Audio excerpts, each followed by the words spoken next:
Fail smarter, succeed faster, turning your setbacks into your greatest strengths. Introduction. Most people spend their entire lives running away from the one thing that could actually make them rich, happy, and unstoppable. They call it failure. They treat it like a disease. They hide their scars, they bury their mistakes, and they settle for a mediocre life just to stay safe. But what if I told you that the titans of industry, the billionaires, the icons, the people you see on the covers of magazines, don't succeed despite their failures? They succeed because of them. Think about it. If you aren't failing, you isn't growing. You're just repeating. Today, we aren't just talking about getting back up. We are talking about the high-level art of failing smarter. We're going to dismantle the shame of the setback and install a new operating system in your brain, one that turns every no into a next, and every crash into a catalyst. This isn't just an audiobook. This is your survival guide for the messy, beautiful, and chaotic climb to the top. Before we dive into the first pillar of resilience, do yourself a favor. If you're serious about building a mindset that doesn't crumble under pressure, hit that subscribe button and turn on the notifications. We don't just post audio, we build architects of the future. Join the Mindset Audiobooks community. Now, let's get to work. In the next 2 hours, we are going to cover the Failure Lab, how to analyze your mistakes without the emotional baggage. The 48-hour rule, how the world's most resilient people process grief and get back into the game. Risk calibration, learning the difference between a dumb mistake and a growth mistake. The pivot point, identifying the exact moment when you should double down or walk away. By the time we finish Chapter 10, you won't just be unafraid of failure, you will be looking for it, because you'll finally know how to use it as fuel. Chapter 1. The Anatomy of a Setback. Winston Churchill once said, "Success is stumbling from failure to failure with no loss of enthusiasm." Let's start with a hard truth, one that most gurus won't tell you because it doesn't look good on a social media caption.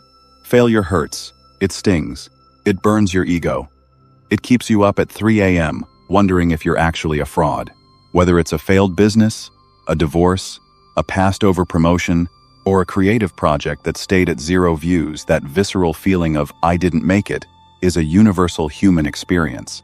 But here is where the path forks. Most people take that pain and turn it into a wall. They say, "I'm not good at this," or "the market is rigged." They stop taking risks. They retreat into the comfort zone, which, as you probably know, is the most dangerous place on earth because nothing ever grows there. The 1%, however, take that same pain and turn it into a mirror. They don't ask, "Why did this happen to me?" They ask, "What is this trying to teach me?" In the United States, we have a high-performance culture. We are taught from a young age that our worth is tied to our output. Grades, sports trophies, salary figures. Because of this, when we fail at something, we make a catastrophic linguistic error.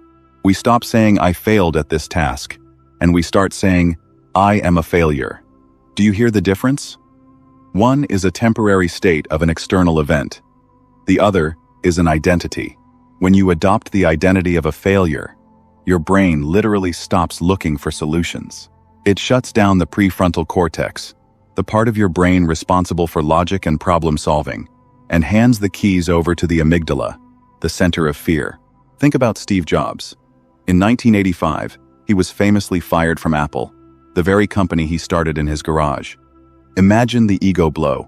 He was the face of the personal computing revolution, and he was publicly ousted. He could have disappeared.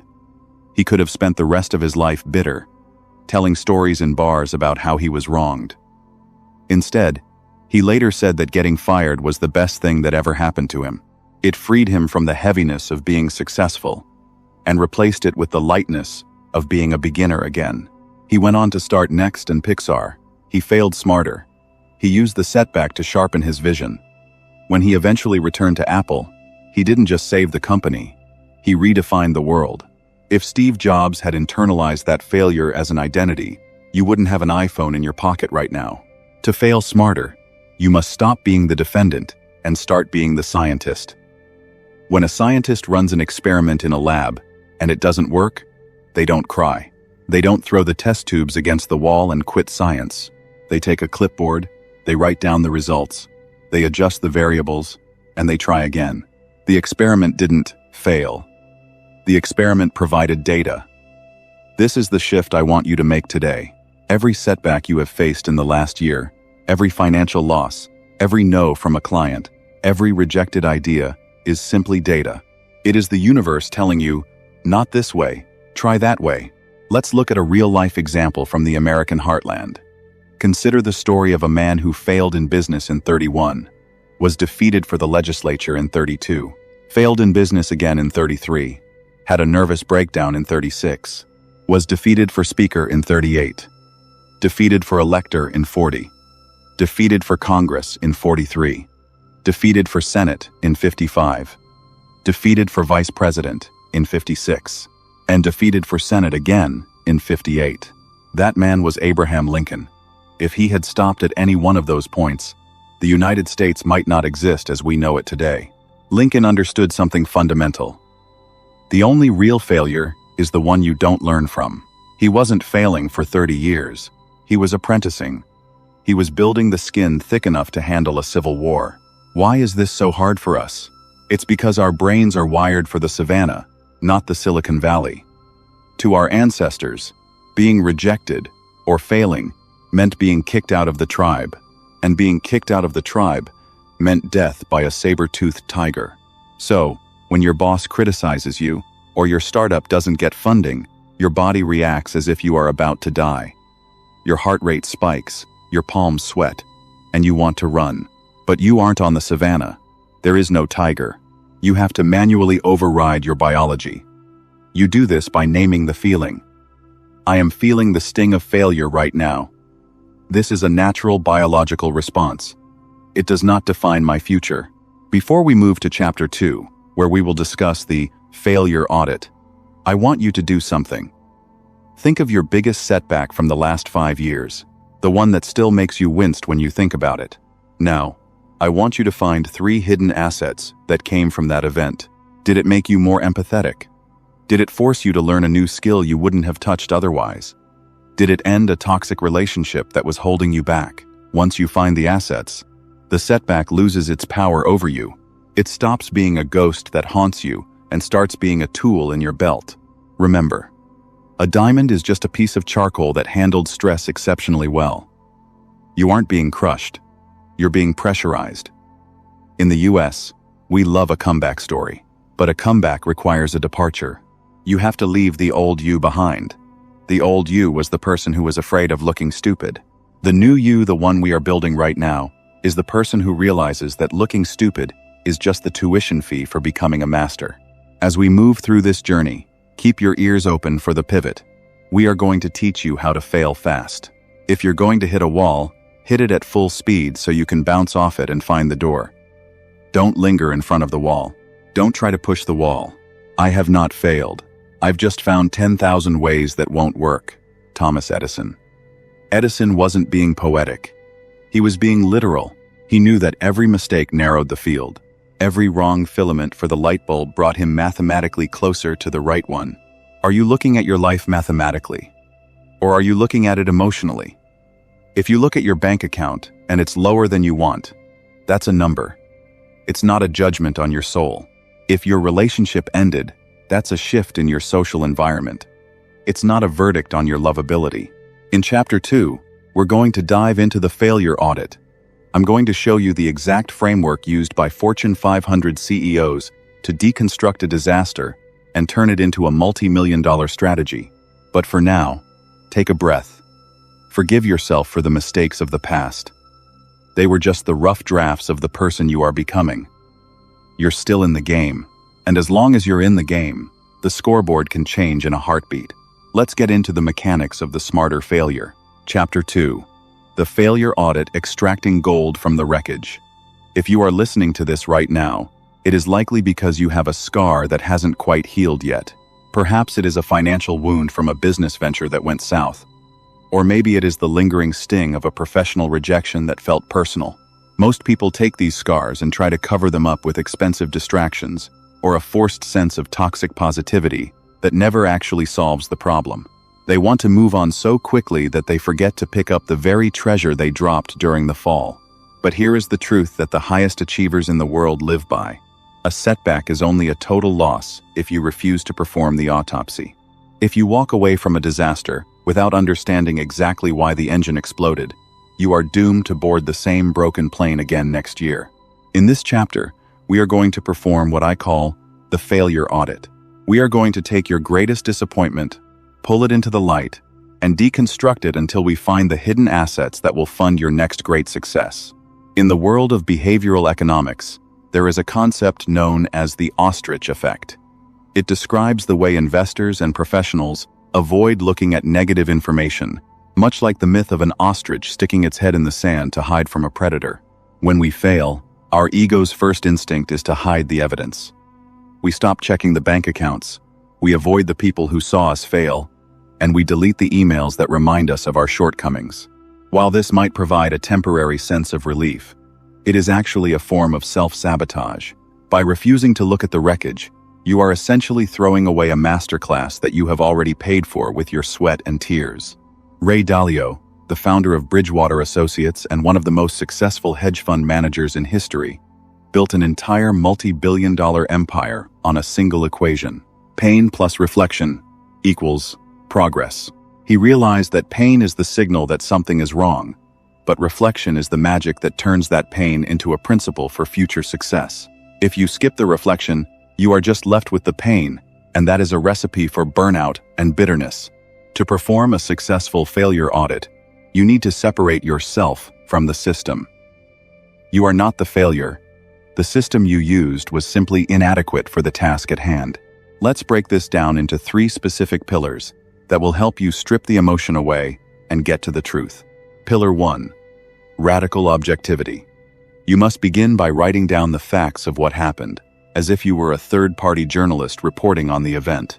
Avoid using emotional adjectives like terrible, unfair, or embarrassing. Instead of saying, "I gave a humiliating presentation and my boss hated it," try saying, "I did not prepare for the technical questions in the third act of the meeting, which led to a lack of clarity for the stakeholders." When you remove the drama, you find the data. When you stop telling the story of how you were victimized by circumstances, you start seeing the levers that you actually had control over. This is the moment where you reclaim your power. If the failure was unfair or out of your hands, then you are helpless. But if the failure was a result of a specific, identifiable error in judgment, then you are in the driver's seat for the next attempt. Pillar 2. The root cause analysis. Most people misidentify why they failed. They look at the surface level, the symptom, rather than the disease. If a business fails, the owner might say, "We ran out of money." But running out of money is almost never the reason a business fails. It is just the final result. The root cause might have been a failure to validate the product with customers, or a decision to scale too quickly before the unit economics made sense. Ask yourself, why? 5 times. Why did the project fail? Because we missed the deadline. Why did we miss the deadline? Because the team was overwhelmed. Why was the team overwhelmed? Because we took on 3 new clients without hiring. Why did we take on those clients without hiring? Because I was afraid of saying no to revenue. Why was I afraid of saying no? Because I was operating from a scarcity mindset rather than a long-term strategy. Now, we have found the gold. The problem wasn't the deadline. The problem was your internal scarcity mindset. That is a problem you can actually solve. Pillar 3. The reconstruction. Once you have identified the root cause, you must ask, what is the one thing I can change in my process so that this specific failure becomes impossible in the future? This is how you build an anti-fragile life. You don't just bounce back to where you were before. You build a new system that is stronger because of the impact. If you lost money in a bad investment, your reconstruction isn't, "I will never invest again." Your reconstruction is, "I will never invest in an asset class that I haven't researched for at least 20 hours. You have now used your loss to buy a new rule that will protect you for the next 40 years of your financial life. I want to introduce you to a concept that is gaining massive traction in elite circles at places like Stanford and Harvard. It is called the failure resume. While a standard resume lists your highlights, your promotions, and your polished victories, a failure resume tracks your biggest mistakes, the lessons you learned, and how you grew from them. In the high-stakes culture of the United States, we are often terrified of being seen as flawed. But when you look at a failure resume of a high achiever, you realize that their mistakes were the direct prerequisites for their successes. Think about the story of Sarah Blakely, the billionaire founder of Spanx. When she was growing up, her father didn't ask her, "What did you win today?" at the dinner table. Instead, he would ask, "What did you fail at this week?" If she didn't have a story of failure, he would actually be disappointed. Why? Because he knew that if she wasn't failing, she wasn't pushing her boundaries. He taught her to associate failure with effort and growth, rather than shame. By creating your own failure resume, you stop treating your setbacks as skeletons in your closet and start treating them as badges of honor. You begin to realize that the person who has failed 50 times has 50 times more data than the person who has only tried once and succeeded by accident. We cannot have a conversation about auditing failure without addressing the emotional weight of regret. Many of you are carrying around the ghost of a version of yourself that made a mistake 5 or 10 years ago. You look back with the knowledge you have now, and you judge that person for not knowing better then. But you have to realize that you are judging a person who didn't have the benefit of the lessons you are currently learning.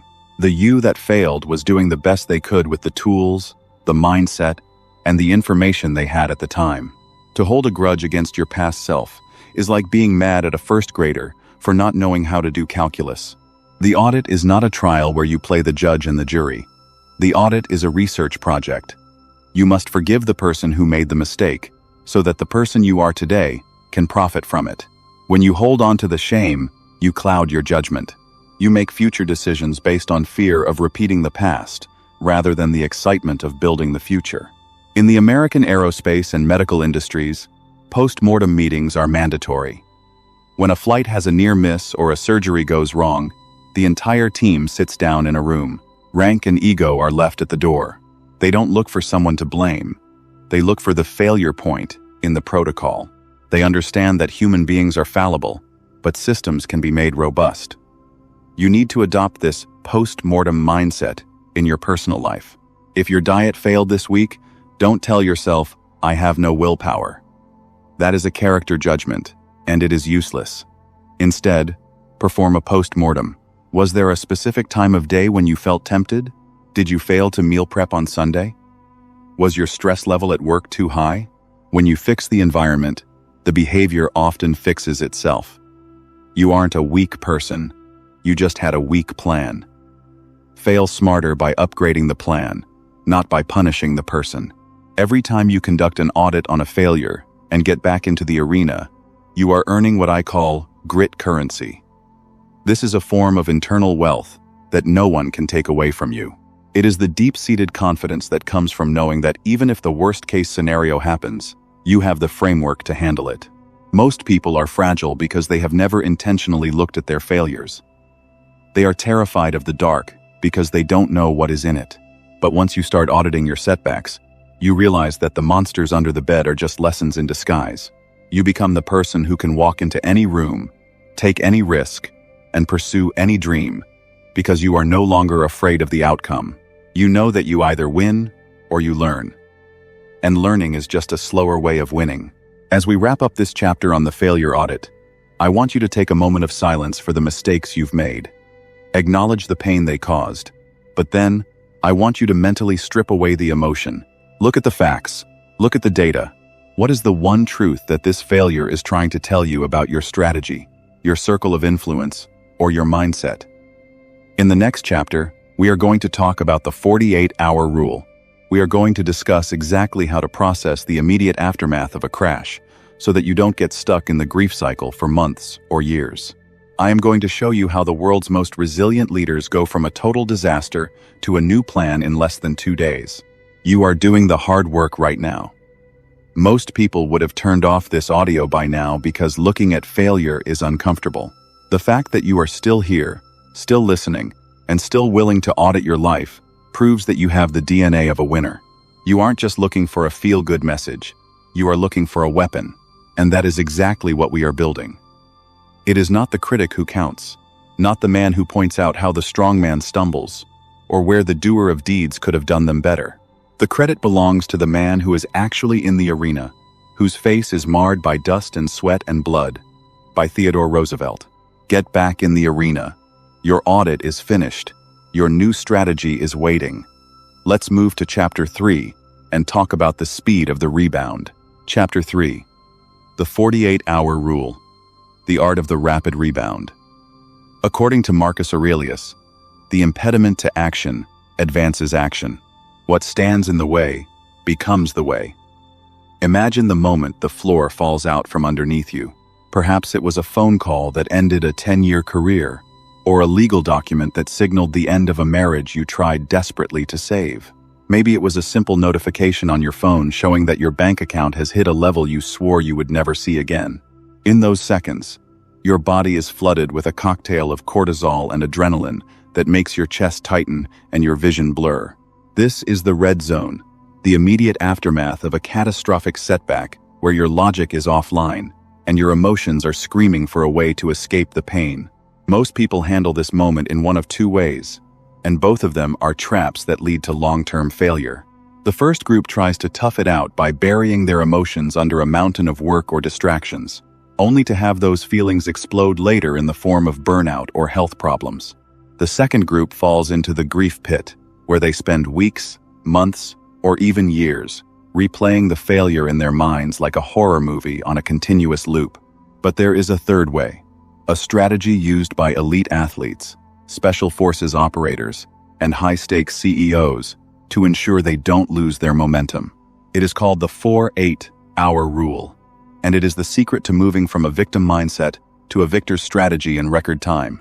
The 4-8-hour rule is built on a simple but profound psychological premise. You cannot solve a problem with the same emotional energy that created the pain. Therefore, the first 24 hours of this rule are dedicated entirely to the grieve period. During this window, I want you to give yourself full, unconditional permission to feel the weight of the loss. If you need to be angry, be angry.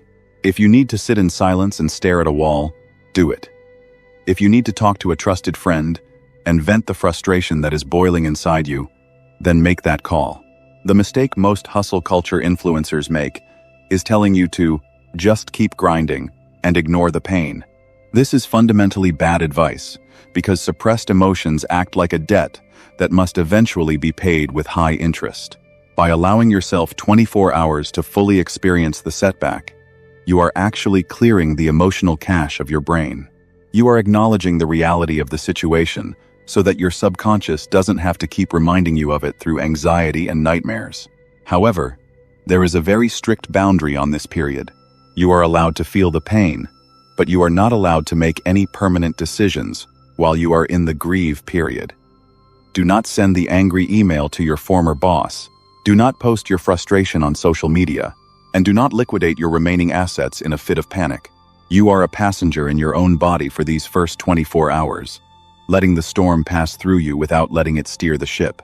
This is the ultimate form of self-discipline, the ability to sit with your pain without letting it dictate your future. Once the first sun has set, and the clock strikes the 25th hour, the rules of the game change completely. The grieve period is officially closed, and the pivot period begins. This is where you transition from, "What happened to me?" to, "What am I going to do about it?" This shift is not about finding the perfect solution immediately, but rather about regaining your agency and your sense of control. In this second half of the rule, your goal is to identify 3 small, actionable steps that will move you out of the wreckage. These shouldn't be massive, life-altering moves. They should be micro-victories designed to restart your momentum. If you lost your job, the first step might be updating your resume for just 1 hour. If you lost a major client, the first step might be reaching out to 5 past contacts just to say hello. The objective here is to prove to your brain that you are no longer a victim of circumstances, but an active participant in your own recovery. The psychological power of the 4-8-hour rule lies in its ability to shorten the refractory period. In psychology, The refractory period is the amount of time it takes for you to recover from an emotional trigger. People who remain stuck in mediocrity have refractory periods that last for years. They are still bitter about something that happened in high school or a business deal that went sour in the 90s. The elite, however, have trained themselves to compress that period into hours. They acknowledge the hit, they process the sting, and then they get back to the drawing board before the dust has even settled. To understand why this works, we have to look at the biology of the American mindset, which is rooted in the concept of grit. When you experience a major setback, your brain's prefrontal cortex, the part responsible for planning and complex thought, effectively shuts down. Your amygdala takes over, triggering a fight, flight, or freeze response. If you stay in this state for too long, your body becomes flooded with high levels of inflammation and stress hormones that literally make you less intelligent and more prone to making dumb mistakes. By applying the 4-8-hour rule, you are manually resetting your biological clock. You are telling your nervous system that the emergency is over, and it is time to return to a state of high-performance functioning. This is why you often see professional quarterbacks throw a devastating interception and then come back in the next drive to lead a touchdown march. They aren't forgetting the mistake.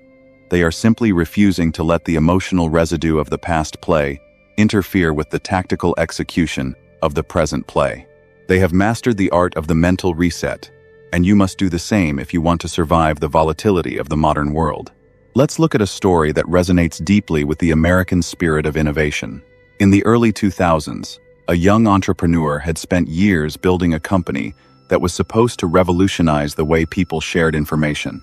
He had poured his heart, his soul, and his life savings into the venture, only to watch it crumble during a period of market instability. The board of directors ousted him, his colleagues turned their backs on him, and he was left with nothing but a failed reputation and a deep sense of betrayal. He could have spent the next decade in lawsuits and public feuds, trying to reclaim what was taken from him. Instead, he followed a version of the 4-8-hour rule. He took a very short window to process the devastating loss, and then he immediately began looking for the gap in the market that his previous failure had revealed. He realized that while his first company failed to scale, the technology they developed for internal communication was actually the most valuable part of the wreckage. He didn't mourn the loss of the big idea. He pivoted to the better idea. Within a few years, he launched a new platform based on those internal tools. And that platform eventually became a global standard for business communication, worth billions of dollars. His success wasn't a result of luck or magic. It was a result of his refusal to stay in the grief pit for a second longer than was absolutely necessary. He understood that in the high-stakes game of life, the person who can process their failure the fastest is usually the one who wins the next round. One of the biggest hurdles to mastering the 48-hour rule is the habit of rumination. Rumination is the act of obsessively thinking about the same negative event over and over again, hoping that somehow the outcome will change if you just analyze it one more time. But rumination is not reflection. It is a form of mental self-harm. Reflection looks for lessons. Rumination looks for blame. Reflection leads to action. Rumination leads to paralysis. To break the cycle of rumination during your 4-8-hour window, you must change your physical environment. If you sit in the same chair where you received the bad news, your brain will continue to trigger the same emotional response. Get out of the house, go for a long walk in nature, go to a gym, and push your body to its physical limits. When you change your physical state, you make it much easier to change your mental state. In the United States, we often forget that our minds and bodies are a single, integrated system. You cannot fix a broken spirit while sitting in a dark room, eating junk food. You must move your body to move your mind. During your 4-8-hour recovery, you must also be extremely protective of your social circle. There are people in your life who, while well-meaning, will try to keep you in the grief pit because they want to sympathize with you. They will tell you how unfair it was, how much of a victim you are, and how you should be angry for a long time. While this feels good in the moment, it is actually poison for your resilience. During your pivot period, you need to surround yourself with resilience partners, people who will acknowledge your pain, but will then ask you, okay, so what is the next move? You need voices that remind you of your strengths, not voices that amplify your weaknesses. If you don't have these people in your life yet, then let this audiobook be that voice for you.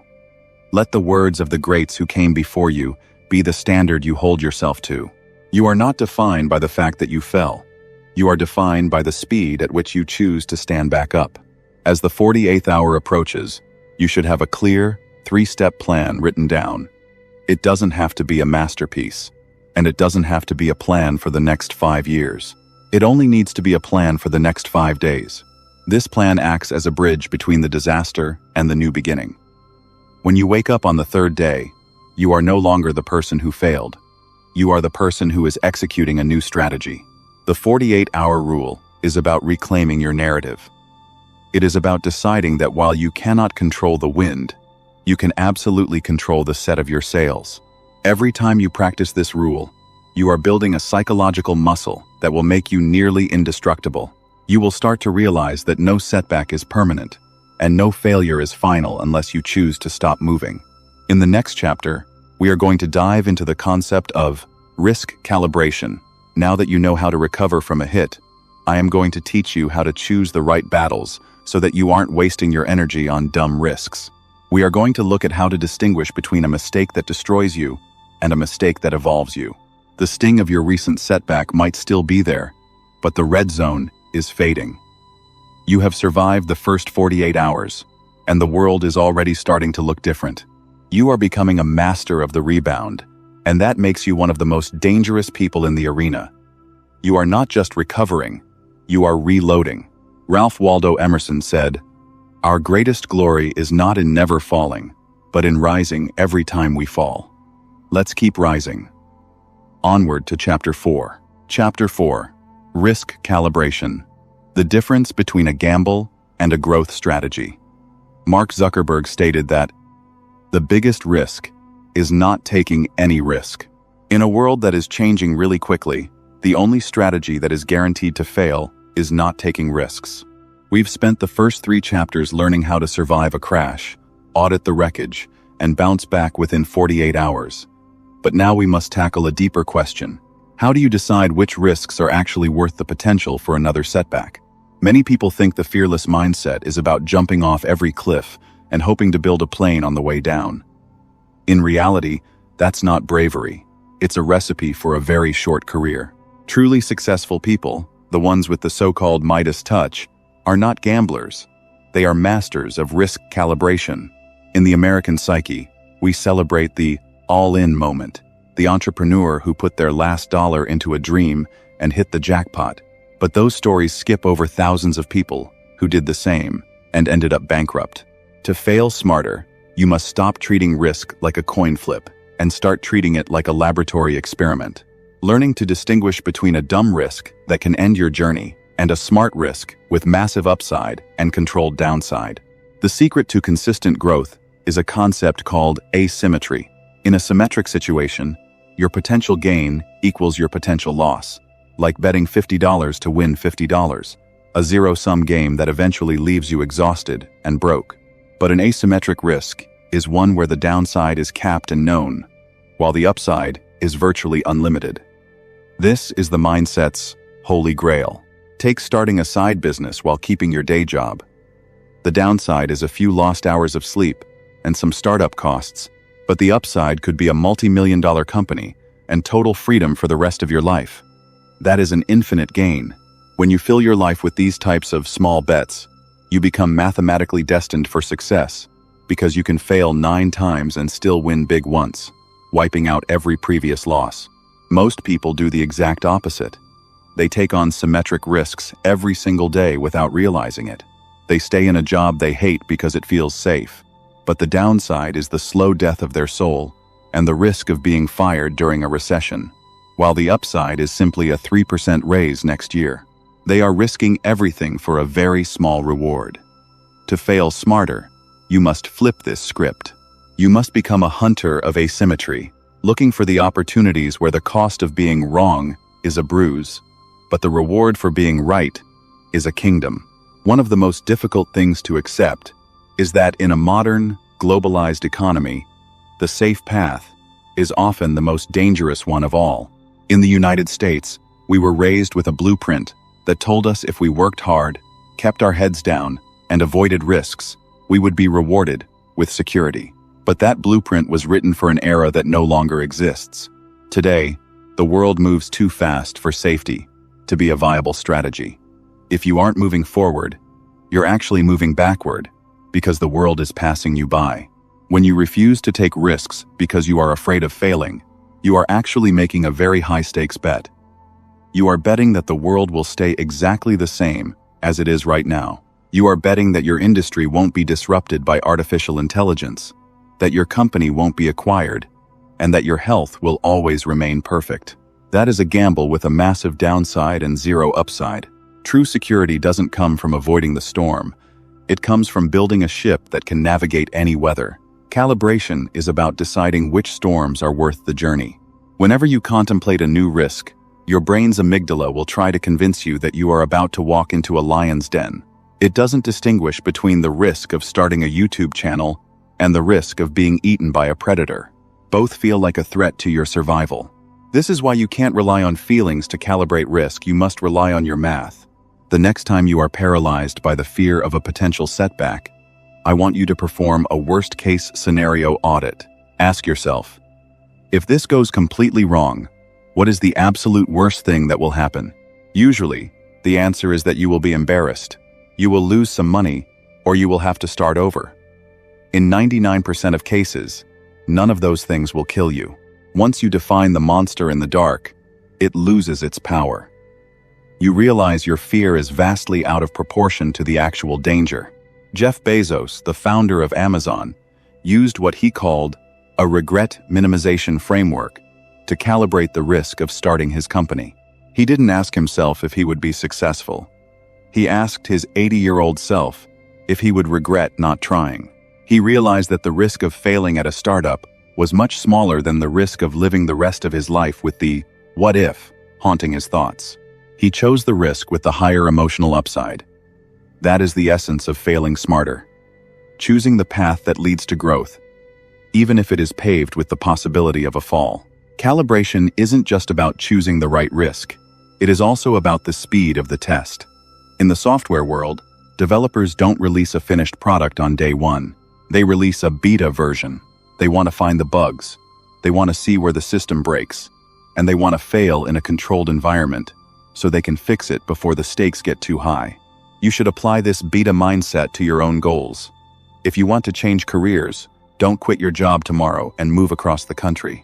Instead, take a weekend course, do some freelance work in that field, and interview people who are already doing the job. You are piloting the risk. You are looking for the failure points early when the cost of repair is low. If the pilot fails, you haven't lost your livelihood. You have just gained valuable data that the path wasn't right for you. This allows you to fail fast, which is the younger brother of fail smarter. The faster you find the no, the sooner you can get to the yes. The American landscape is littered with the remains of people who leaped before they looked, but it is also dominated by the giants who looked, tested, adjusted, and then leaped with confidence. When we think about risk, we usually only think about what we might lose if we act. We rarely think about what we are losing by staying still. This is the opportunity cost of fear. Every day you spend in a situation that doesn't challenge you is a day of potential growth that is gone forever. You are paying for your comfort with the currency of your potential. Imagine you have a dream of writing a book, but you are afraid that people will think it's bad or that no one will buy it. If you write it and it fails, you have lost some time, but you have gained the skills of a writer and the pride of finishing a project. But if you don't write it, you have failed by default. You have lost the chance to find your voice. You have lost the chance to impact a reader. And you have lost the chance to prove to yourself that you are a creator. The safe choice is actually the one that guarantees 100% failure rate. Peter Drucker said, "Whenever you see a successful business, someone once made a courageous decision. Courage isn't the absence of fear. It's realizing something else is more important than fear. Courage is not the absence of fear. It is the realization that something else is more important than fear." Calibration is the tool that helps you decide what that something else is. Is your dream of financial independence more important than the risk of a failed investment? Is your desire for a fulfilling relationship more important than the risk of a painful breakup? If the answer is yes, then the risk is not a gamble, it is a necessity. Consider Elon Musk's journey with SpaceX in the early 2000s. He had roughly $100 million from the sale of PayPal. Most people would have retired to a private island and never taken another risk in their lives. Instead, he decided to start a rocket company, an industry where even governments regularly fail. He calibrated the risk by deciding that he was willing to lose the entire $100 million if it meant there was even a 10% chance of making humanity multiplanetary. He didn't just throw the money away, though. He calculated that he had enough capital for exactly 3 launches. The first launch failed. The second launch failed. The third launch failed. He was at the absolute limit of his calibrated risk. He was one more failure away from total bankruptcy and public ridicule. But because he had audited his failures and calibrated the technical risks after each attempt, the fourth launch was a success. It saved the company, secured a $1 billion contract from NASA, and changed the course of history. Musk didn't succeed because he was a reckless gambler. He succeeded because he was willing to risk everything on a goal that he had deemed worthy of the potential fall. As we move forward, I want you to start building your own risk profile. Stop viewing life as a series of random events, and start viewing it as a portfolio of investments. Some investments will be in your education, some in your career, and some in your personal relationships. Not every investment will pay off, and that is perfectly okay. The goal is not to have a perfect track record. The goal is to ensure that your wins are significantly larger than your losses. Ask yourself today, where am I playing it too safe? Where am I allowing the fear of a minor setback to prevent a major breakthrough? The world belongs to the people who can look at a challenge and say, I see the danger, I have calculated the cost, and I am going anyway. This is how you build a mindset that is not only resilient, but also predatory. You start hunting for the challenges that others are too afraid to face. In the next chapter, we are going to talk about the pivot point. We are going to discuss the incredibly difficult art of knowing when to double down on a struggle and when to walk away. Calibration tells you how to get into the game, but the pivot tells you how to stay alive once the game gets tough. There is a fine line between persistence and stubbornness, and I'm going to show you exactly how to find it. You are already miles ahead of the average person just by finishing this chapter. You are beginning to see the world not through the eyes of a victim, but through the eyes of a strategist. You are learning that failure is not a wall, but a doorway, provided you have the key to calibrate the lock. Stay focused. Your biggest breakthrough is often hidden behind the very risk you are most afraid to take.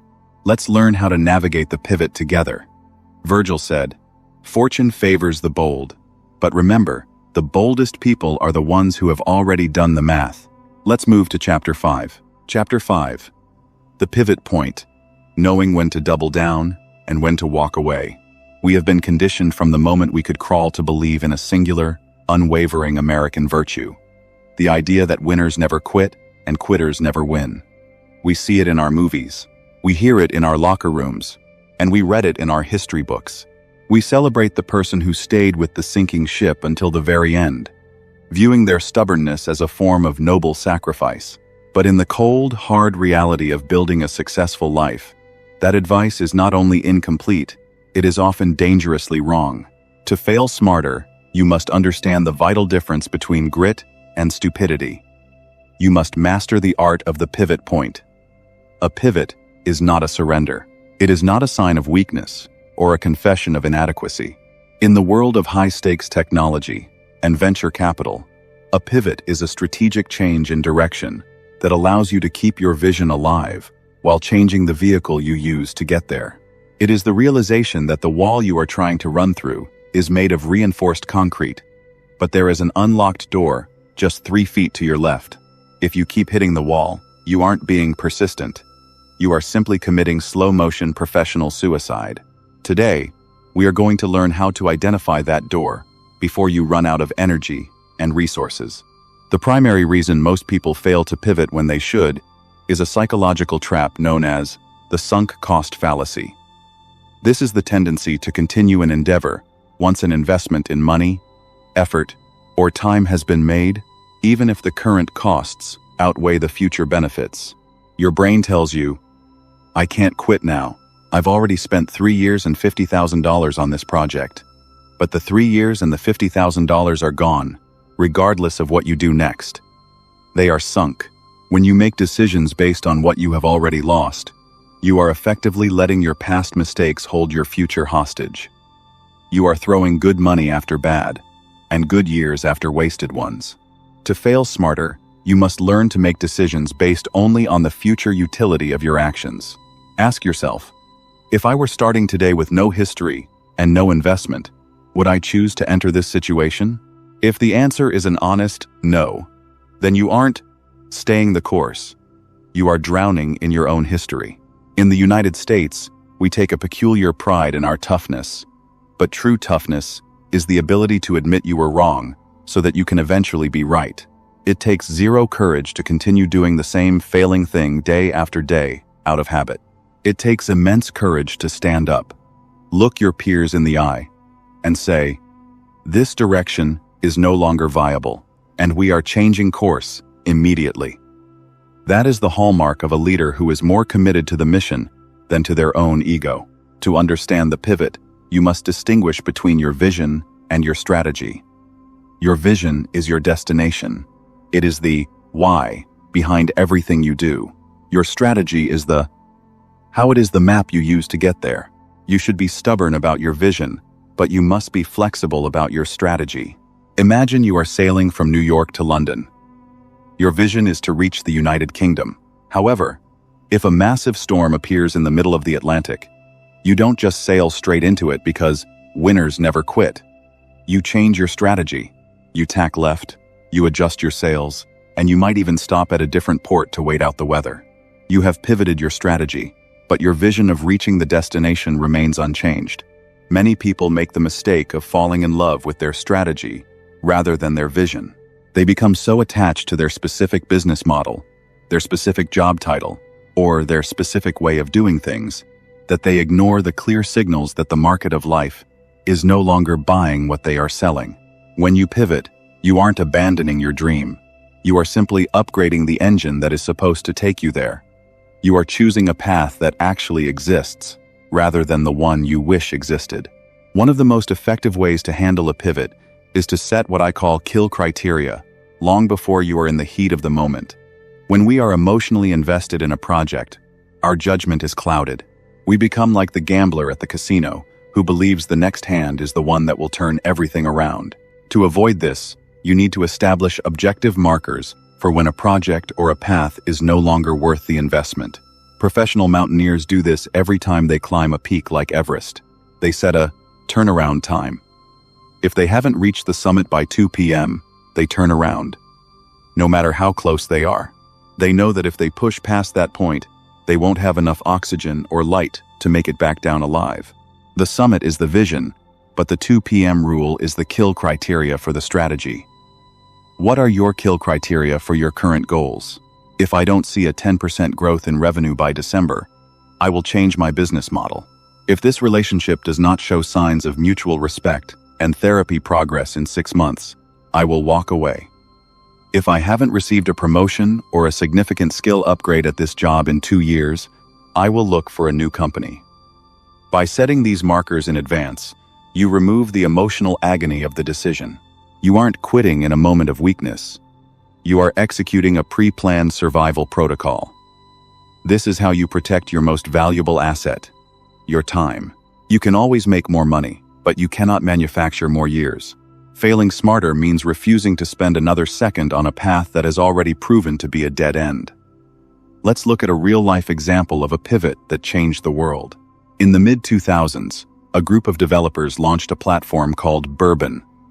It was an incredibly complicated app that allowed users to check in at locations, earn points for hanging out with friends, and post pictures of their experiences. It was a failure. The app was too cluttered, the users were confused, and the growth was stagnant. The founders had spent months of their lives and significant capital on Bourbon. They could have doubled down, spent more on marketing, and tried to force the world to love their perfect app. Instead, they performed a failure audit. They looked at the data and realized that while people hated the check-in and gaming features, they absolutely loved the photo sharing and filter tools. The founders made a brutal, brilliant decision. They cut everything out of the app except for the photos and the filters. They pivoted from a location-based gaming app to a simple photo sharing app. They renamed it Instagram. Within hours of the pivot, they had more users than they had seen in months of running bourbon. A few years later, they sold the company to Facebook for $1 billion. They didn't succeed because they never gave up on bourbon. They succeeded because they were willing to kill bourbon so that Instagram could live. In our American culture, there is a deep-seated fear of being labeled a quitter. We imagine people whispering behind our backs, talking about how we didn't have what it takes to make it. This fear of social judgment is the primary reason people stay in toxic jobs and failing businesses for far too long. But you have to realize that the people judging you are usually the ones too afraid to ever enter the arena themselves. Quitting well is a high-level skill. It involves closing one door with grace and integrity so that you have the reputation and the energy to open the next one. When you pivot, you should do so cleanly. Pay your debts, thank your collaborators, and explain the logic behind the shift. People will respect a strategic pivot far more than they will respect a slow, grinding collapse. Think of it like a forest fire. While it looks like a disaster in the moment, the fire is actually a vital part of the ecosystem. It clears out the old, dead brush to make room for new growth. If the fire never happens, the forest becomes stagnant and eventually dies. Your life needs occasional controlled burns. You need to clear out the projects and identities that are no longer serving you to make room for the billion-dollar idea that is waiting in the wings. To truly master the pivot, you must understand the concept of opportunity cost. Every hour you spend trying to fix a broken strategy is an hour you are not spending on a winning one. When you refuse to quit a failing project, you aren't just losing the resources you put into that project. You are losing the potential gains of the next project you haven't started yet. Imagine you are holding onto a bag of lead weights because you paid a lot of money for them. You want to pick up a bag of gold that is sitting right in front of you, but your hands are full. The lead is not just a burden. It is the reason you aren't wealthy. Many of you are currently holding on to lead weights in your life, outdated dreams, failing ventures, or stagnant habits, and you are wondering why the gold hasn't arrived yet. The pivot is the act of dropping the lead so you can finally reach for the gold. In his seminal work, The Dip, author Seth Godin describes two types of struggles. The first is the dip, a temporary setback that occurs right before a major breakthrough. This is the hard work and the messy middle, where most people quit just before they hit the jackpot. The second is the cul-de-sac, a situation that is never going to get better, no matter how hard you work. The secret to failing smarter is learning to tell them apart. The dip is worth pushing through because there is a massive reward at the end. You can tell you're in a dip if you are seeing incremental progress and the fundamental math of the situation still works. The cul-de-sac is where you should pivot. You can tell you're in a cul-de-sac if you are working harder and harder, but the results are staying flat or declining, and the market or environment has fundamentally changed. If you are in a dip, double down. If you are in a cul-de-sac, pivot immediately. Do not confuse the two. Stubbornness in a cul-de-sac is the quickest way to end up in the failure lab with nothing to show for it. As we conclude this chapter, I want you to take a very honest look at your current path. I want you to strip away the American dream slogans and the fear of what your neighbors will think. Look at the data. Look at your energy levels. Look at the future potential of your current strategy. Is it time to push harder, or is it time to turn the wheel? Remember, the most successful people in the world are not the ones who stayed on the same path for 40 years. They are the ones who were willing to reinvent themselves as many times as necessary to stay relevant and effective. You are allowed to change your mind. You are allowed to start over. You are allowed to take the lessons from a failure and apply them to a brand new success. In the next chapter, we are going to talk about the 4-step failure audit. Now that you know how to decide when to pivot, I am going to give you the exact technical framework for how to extract the maximum amount of wisdom from the path you are leaving behind. You are becoming a dangerous strategist. You are no longer a person who is afraid of failing. You are a person who is expert at pivoting. And in a world that is changing faster than ever, that is the only superpower that truly matters. Be like water making its way through cracks. Do not be assertive, but adjust to the object, and you shall find a way around or through it. Bruce Lee. The water never stops moving, and neither should you. Let's move to Chapter 6. Chapter 6. The 4-Step Failure Audit. Extracting Wisdom from the Ashes. Michael Jordan once said, "I've missed more than 9,000 shots in my career. I've lost almost 300 games. 26 times I've been trusted to take the game-winning shot and missed. I've failed over and over and over again in my life. And that is why I succeed." We have now reached the midpoint of our journey, and it is time to move from the philosophy of resilience to the technical mechanics of total transformation. If Chapter 5 was about deciding whether to stay in the race or change your route, Chapter 6 is about what you take with you from the wreckage. Most people treat a failure like a traumatic accident they want to forget as quickly as possible. They bury the memory, they burn the journals, and they run toward the next shiny object, hoping the momentum will drown out the silence of their mistakes. But you are not most people. You are here because you understand that the tuition for greatness has already been paid. Every dollar lost, every hour wasted, and every tear shed is a deposit into your internal bank of wisdom. To ignore the audit is to leave your hard-earned wealth on the table for someone else to claim.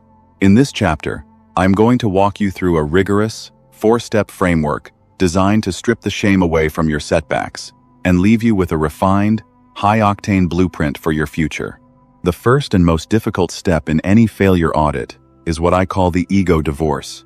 Before you can analyze why a business went under or why a promotion was denied, you must surgically remove your self-worth from the equation. In our high-performance American culture, we have been indoctrinated to believe that I am what I produce. If the product is bad, we feel like bad people. If the bank account is empty, we feel like empty human beings. This emotional fusion is the primary reason people fail to learn. They are too busy defending their identity to look at the evidence.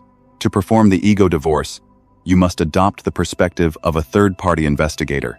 Imagine you have been hired to look at a stranger's life and figure out why a specific project failed. This stranger isn't you. They are simply a case study.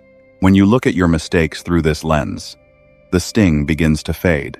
You stop saying, "I was stupid," and start saying, "The strategy lacked sufficient market research." You stop saying, "I am a loser," and start saying, "The execution failed because the timeline was unrealistic." When you divorce your ego from the result, you gain the superpower of objectivity. You become the scientist in the lab, looking at a failed culture in a petri dish. The scientist doesn't take the death of the bacteria personally.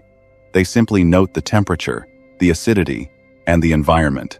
You must do the same with your life. In the aviation industry, every commercial aircraft is equipped with a black box, a device that records every single flight parameter and cockpit conversation.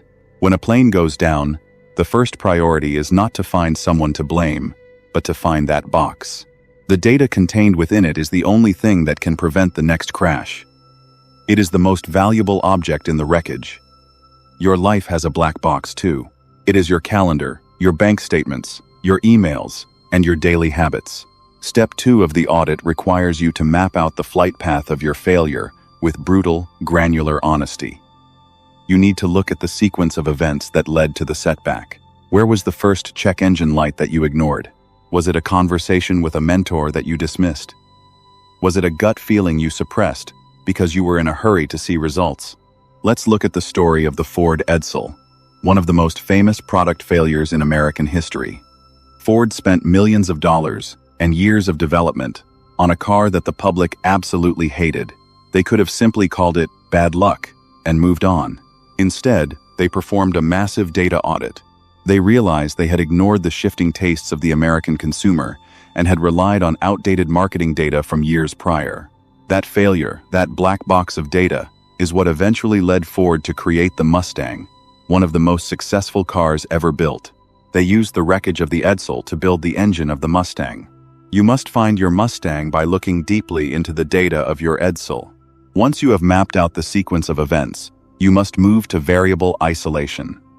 This is where you determine which factors were within your control and which were external. A dumb failure is one where you had all the information and the control to succeed, but you made a poor choice. A growth failure is one where you executed perfectly, but an external variable, like a global pandemic or a sudden market crash, intervened. The mistake most people make is that they flip these two categories. They take credit for their successes that were actually the result of a lucky market, and they blame external factors for failures that were actually the result of their own lack of preparation. To fail smarter, you must be the opposite. You must be willing to take extreme ownership of every variable you could have touched. Ask yourself, if I could go back in time, knowing what I know now, what is the one specific lever I would pull differently? Was it a failure of personnel? Did you hire the wrong people because you were in a rush? Was it a failure of capital? Did you overspend on aesthetics before you had a solid product? Was it a failure of mindset? Did you let your fear of confrontation prevent you from firing someone who was toxic to your team? When you isolate the variable, the path to the future becomes clear. You don't need to change everything about yourself. You just need to fix that one specific gear in the machine. This makes the road to recovery feel much less overwhelming. The final step of the audit is the most rewarding. This is where you take the data, the isolated variables, and your newfound objectivity, and you forge them into a strategic blueprint. This is not just a plan for doing better next time. This is a rigorous set of rules and protocols designed to make the previous failure impossible to repeat. In the world of software development, they call this error handling. If a program crashes because it received the wrong type of input, the developers don't just restart the program and hope for the best. They write a new line of code that says, if this input happens again, do this instead. You are now the developer of your own life. If your last business failed because of a partnership dispute, your new blueprint might include a rule that says, I will never enter a business agreement without a clearly defined, legally binding exit strategy and a 3-month trial period. You have now taken a painful experience and turned it into a permanent shield. You are smarter, stronger, and more resilient than the version of you that started this journey. You have successfully converted your loss into an asset.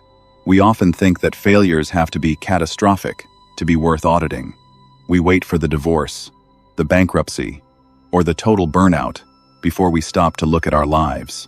But the truly elite, the people who build generational wealth and lasting impact in the United States, perform these audits on the mundane failures of every single day. They audit why a sales call didn't close. They audit why they were 5 minutes late to a meeting. They audit why they felt a dip in energy at 2 p.m. They understand that excellence is not a destination, but a process of continuous, incremental refinement. By the time you reach the big failures, you will have already built such a robust system of self-correction that the setback will feel like nothing more than a minor speed bump. Consider the journey of Walt Disney. Before he became the icon of American imagination, he was fired from a newspaper because his editor said he lacked imagination and had no good ideas. He then started a studio called Laugh-O-Gram, which went bankrupt and left him eating dog food to survive. Most people would have taken that as a sign to get a real job, but Disney audited his failures. He realized his talent wasn't the problem. It was his lack of business structure and his reliance on untrustworthy distributors. When he moved to Hollywood, he didn't just bring his drawings. He brought a new blueprint for how to protect his intellectual property. Mickey Mouse wasn't a lucky break. He was the result of a man who had finally learned how to protect his genius. I want you to think about your failure in terms of a wisdom ROI, return on investment. If you lose $10,000, but gain a lesson that allows you to make $1 million over the next decade, was that a loss or a profitable investment? The math of the mindset is clear. The most expensive thing you can ever do is fail and learn nothing. That is the only true waste of resources. When you finish this audit, I want you to feel a sense of excitement. You should feel like a person who has just discovered a secret map that everyone else is ignoring. You are no longer guessing. You are no longer operating on hope and vibes. You are operating on hard-won data. You are now V2, zero of yourself. And history shows that the second version of a product, a company, or a human being is almost always the one that changes the world. As we close this chapter, I need to address the heavy chain of regret that might still be dragging behind you. The audit is designed to give you clarity, but it is not designed to give you a reason to beat yourself up. There is a profound difference between responsibility and blame. Responsibility is about taking ownership of the future. Blame is about being stuck in the past. You have done the work. You have performed the autopsy. You have found the variables. Now, you must have the grace to leave the old you in the lab. That person served their purpose by providing the data you needed to grow. Do not drag their ghost into your new life. The audit is officially over. The results are in. And the results say that you are ready for something much, much bigger than what you lost. In the next chapter, we are going to talk about the 4-8-hour rule. Now that you have the blueprint, I am going to show you how to execute the rapid rebound. We are going to discuss how to go from a state of total paralysis to a state of massive action in less than 2 days. We are going to ensure that you never get stuck in the grief pit ever again. You are building a mind that is anti-fragile. Like a bone that becomes stronger at the point of a break, your character is becoming densest, where you were once the most vulnerable. You aren't just surviving your failures, you are using them to build an armor that nothing can pierce. Keep going. The world is waiting for the version of you that is about to emerge from this audit. Let's get to work on the rebound. The only real mistake is the one from which we learn nothing. Henry Ford, you are done with mistakes. From now on, you only have lessons. Let's move to Chapter 7. Chapter 7. The Social Fortress. Navigating shame, critics, and the public fall. We have spent the last few chapters deconstructing the internal mechanics of your setback, from the cold data of the audit to the rapid speed of the 48-hour rebound. But now, we must face the monster that lives outside of your own mind. We must talk about the others. In our hyper-connected, social media-driven American culture, failure is rarely a private affair anymore. When you lose a job, when your business files for bankruptcy, or when your high-profile project goes up in flames, you aren't just dealing with the financial or professional fallout. You are dealing with the weight of the collective gaze. You are dealing with the whispers at the neighborhood barbecue, the "I told you so" looks from skeptical relatives, and the deafening silence of friends who only seem to be around when you are winning. This is the stage where most people finally break. They can handle the loss of money, and they can even handle the loss of time, but they cannot handle the loss of status. The feeling of shame, the deep, soul-crushing belief that you have been exposed as a fraud, is a more powerful deterrent to future success than any economic recession could ever be. If you do not build what I call a social fortress, you will spend the rest of your life playing small, just to avoid the possibility of being judged again. But if you can master the art of navigating public failure, you will find that the shame you once feared is actually the very thing that will make your eventual comeback story so legendary. The first brick in your social fortress is the realization of a psychological phenomenon known as the spotlight effect. This is our human tendency to overestimate how much other people notice our actions and our appearance. When you are in the middle of a major failure, you feel as though there is a giant neon sign over your head, flashing the word failure for the entire world to see. You imagine that your former colleagues are spending their lunch hours discussing your downfall, and that your neighbors are pitying you as you walk to your car. The reality, however, is much more liberating and slightly bruising to the ego. Most people are too busy worrying about their own failures, their own insecurities, and their own mounting bills to give your setback more than a passing thought. In the fast-paced landscape of American life, news cycles last for minutes, and social gossip lasts for hours. While you are paralyzed by the thought of what they think, they are actually wondering if their own job is secure or if their kids are going to get into a good college. By realizing that you are not the protagonist of everyone else's story, you can stop living your life as a performance for an audience that isn't even paying attention. To survive the aftermath of a public setback, you must perform a radical audit of your social environment. When you are at the top of your game, your circle will be crowded with people. But when you hit the ground, the crowd thins out very quickly. Instead of being saddened by this, you should view it as a necessary pruning process. You need to categorize the people in your life into 3 distinct groups, so you know whose voice deserves a seat at your table and whose voice should be blocked out entirely. First, you have the critics. These are the Monday morning quarterbacks of life. They never take risks. They never step into the arena, and they derive their only sense of significance from pointing out the mistakes of those who do. Their criticism is not intended to help you. It is intended to justify their own cowardice. Second, you have the spectators. These are the people who are neither for you nor against you. They are simply watching the show. They will celebrate with you when you win, and they will gossip about you when you lose, but they have no skin in the game. Finally, you have the gladiators. These are the rare few who have been in the arena themselves. They know what the dust, sweat, and blood feel like. When you fail, a fellow gladiator won't mock you. They will reach out a hand and help you up because they have been exactly where you are. Your social fortress is built by surrounding yourself with gladiators and shutting the gates on everyone else. One of the biggest mistakes people make during a setback is going into hiding. They stop answering texts. They disappear from social circles, and they let the vacuum of their absence be filled by other people's assumptions. When you are silent about your failure, you allow your critics to write the ending of your story. To fail smarter, you must own the narrative. You must be the one to define what the setback means. Think about the most successful public figures in American history who faced massive scandals or business collapses. The ones who recovered were the ones who stepped forward and spoke the truth before anyone else could distort it. They said, "Yes, I made a mistake. Here is what I learned, and here is what I am doing next." When you are transparent about your failure, you take the ammunition away from your detractors. There is no scandal if you are the one holding the microphone. By being open about your struggle, you also do something incredibly powerful. You create a vulnerability bridge that allows others to connect with you. People don't actually relate to perfection. They relate to the struggle. When you own your failure and show the world your process of rebuilding, you aren't just recovering your reputation. You are building a brand rooted in resilience and authenticity.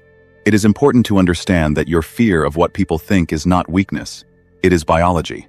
Neuroscientific studies have shown that the brain processes social rejection in the same regions where it processes physical pain. When you feel shamed or excluded after a failure, your brain is sending you a signal that is just as real as a broken arm. This is an evolutionary holdover from a time when being cast out of the tribe meant certain death. However, once you understand that this pain is just a biological alarm system, you can choose how to respond to it. You don't have to let the alarm dictate your movements. You can acknowledge the sting of the rejection while simultaneously moving forward with your plan. This is the definition of emotional fortitude. It is the ability to feel the heat of public judgment without letting it burn your resolve. You must train yourself to see social disapproval as a tax that every high achiever must pay on the way to the top. If you aren't being criticized by someone, you probably aren't doing anything significant enough to matter. Consider the story of a woman who, in the early 2000s, was one of the most powerful business icons in the world. She had built a multi-million-dollar empire based on domestic perfection and lifestyle branding. Then, in an instant, it all came crashing down. She was investigated, tried, and eventually sentenced to prison for a federal crime. To many, this was the ultimate public failure. Her name became a punchline on late-night television, and her brand was written off as dead by almost every analyst on Wall Street. But Martha Stewart did not hide. She did not allow the shame of her incarceration to become her permanent identity. She served her time with a quiet dignity that confused her critics, and the moment she was released, she didn't apologize for existing. She got back to work. She leaned into the failure, even making jokes about it, and she rebranded herself for a new generation. She realized that her failure had given her a layer of grit and relatability that her previous perfect image lacked. Today, she is more successful and culturally relevant than ever before. She proved that in the American mindset, the only thing more powerful than a perfect track record is a perfect recovery.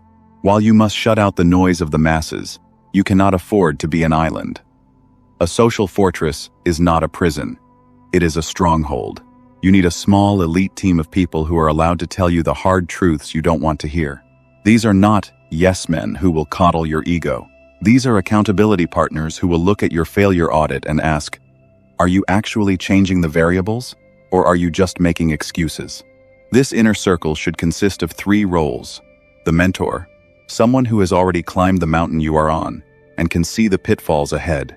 The peer, someone who is in the trenches with you, fighting their own battles, who provides mutual encouragement.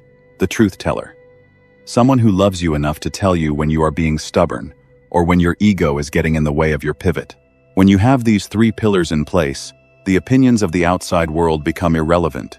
You aren't seeking validation from the crowd because you are getting calibration from your team. This is how you maintain your rhythm and your focus, even when the world around you is in chaos. As we move through the middle of this audiobook, I want you to reconsider the L you are currently carrying. We usually think of L as standing for loss, but in the world of high-level mindset, the L stands for lesson, and eventually, for legend. Every icon you admire has a dark chapter in their biography. They have a period where they were mocked, where they were broke, or where they were considered finished. That dark chapter is what gives the rest of the book its power. Without the failure, the success is just a boring list of achievements. With the failure, the success becomes a testament to the human spirit. You are currently writing the most important chapter of your life. The way you handle the critics today will determine how many people you inspire tomorrow. Do not give them the satisfaction of seeing you quit. Do not give them the power to make you feel small. You are a gladiator who has taken a hit. Take a breath, wipe the dust from your face, and look back at the crowd with a smile. They are only watching because they secretly wish they had the courage to do what you are doing. They are spectators of your journey, but you are the architect of your destiny. In the next chapter, we are going to dive into the biology of bravery. Now that we have secured your social environment, we need to go deeper into your own neurology. I am going to show you the specific techniques used by Navy SEALs and Olympic athletes to stay calm when the world is exploding around them. We are going to teach your nervous system how to crave the challenge rather than fear the fall. You are doing incredibly well. By facing the shame of your setback, you have already done what 90% of people are too terrified to even attempt. You have stepped out of the shadow of what people think and into the light of what I am becoming. The fortress is built, the gates are locked, and your focus is sharper than it has ever been. Let's get into the science of the unshakable mind. The only way to deal with an unfree world is to become so absolutely free that your very existence is an act of rebellion. Albert Camus. Let your success be your greatest rebellion. Onward to Chapter 8. Chapter 8. The Biology of Bravery. Training your nervous system for the rebound. We have explored the psychological frameworks, the social strategies, and the tactical audits required to turn a failure into a stepping stone. But there is a silent, biological engine beneath the surface that dictates exactly how much pressure you can handle before you crack. We often speak of mental toughness, as if it is a mystical quality that some people are born with, while others are not. We look at the elite, the Navy SEALs, the Wall Street traders, the emergency room surgeons, and we assume they possess a special kind of courage gene. However, the cutting edge of neuroscience tells a much different and more empowering story. Bravery is not the absence of a biological stress response. It is the calculated management of that response. In this chapter, we are going to go inside your own neurology to understand why failure feels like a physical assault. We are going to examine the biology of bravery and learn the specific, high-performance techniques used by the most resilient people on Earth to stay calm when everything is falling apart. By the end of this chapter, you will no longer be a victim of your own lizard brain. You will have the tools to manually override your fear response and turn the stress of a setback into a source of high-octane fuel for your comeback. To fail smarter, you must first understand why your body reacts so violently to a mistake. When you experience a significant setback, whether it is a financial loss or a public rejection, your brain does not distinguish between a social threat and a physical threat. To your amygdala, the almond-shaped center of fear in your brain, a negative bank balance feels exactly like a predator lurking in the tall grass. This triggers what scientists call the amygdala hijack. In an instant, your brain floods your system with cortisol and adrenaline, your heart rate spikes, and your logic center, the prefrontal cortex, effectively goes offline. This is why, in the immediate aftermath of a failure, you struggle to think clearly or make rational decisions. Your body has entered a state of survival mode, where it only cares about three things: fighting, fleeing, or freezing. The first step toward biological bravery is recognizing that this intense physiological reaction is just an outdated piece of software running on your internal hardware. It is not the truth of your situation. It is simply a nervous system that is trying and failing to protect you. In the United States, there is perhaps no group of people better trained in the biology of bravery than the Navy SEALs.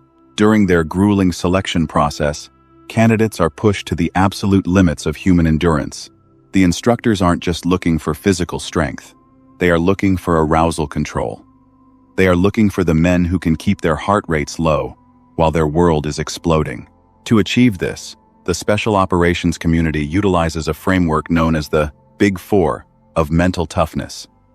These are the exact tools you must use to navigate the red zone of your next setback. The first pillar is goal setting, specifically micro goals. When you are facing a massive failure, the future feels overwhelming and impossible. The elite performer ignores the big picture and focuses only on the next 6 inches in front of them. By achieving a micro goal, you give your brain a small hit of dopamine, which counteracts the cortisol of fear and restores your sense of agency. The second pillar is mental rehearsal, or visualization. Most people use their imagination to catastrophize. They play out the worst-case scenarios over and over again. The brave performer does the opposite. They visualize themselves navigating the crisis with calm and precision.